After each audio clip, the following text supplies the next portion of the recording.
Hi, my name is Emily Harris, and I did my regional report on South America. Here's a map of South America, and I think we should start with Brazil. Brazil is one of the major players in the region. It's active in a number of international organizations, and has given financial and other assistance to other South American countries on several occasions. One of Brazil's current priorities in the realm of foreign relations is strengthening its relationships with its neighboring countries and supporting South American integration.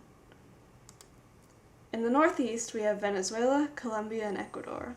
Colombia and Venezuela have had problems in the past due to ideological differences between their leaders and, most recently, accusations that Venezuela was harboring members of a Colombian terrorist group.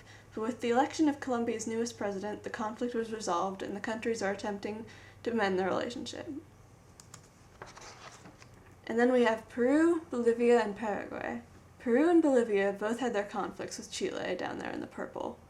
In particular, Bolivia and Chile have disputed about Bolivia's access to the ocean, which you can see that they do not have. Down south there's Chile, Argentina, and Uruguay. These countries are very involved in international trade and organizations and generally support South American integration. And lastly, Guyana, Suriname, and French Guiana. They have some disputes over borders, but otherwise aren't involved in much.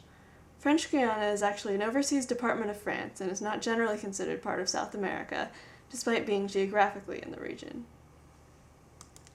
South America is definitely a unipolar system. Brazil has by far the strongest military in the region, and from a more liberal perspective, the largest economy, sixth in the world.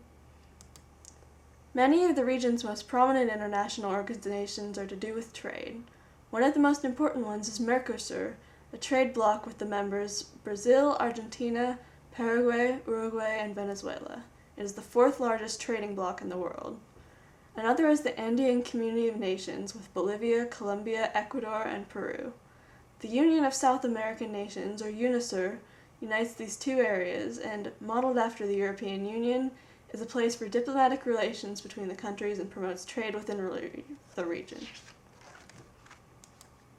I thought that organizations like UNASUR and Brazil's policy of friendship towards the other South American countries showed a liberal viewpoint. It emphasizes cooperation between countries. If Brazil wanted to increase its power more quickly, it could focus on relations with global powers like the US, but instead it is focusing on building relationships with other countries in the region. For the other countries, a realist response would be that it is best to ally with Brazil and the rest of the region due to Brazil's strength.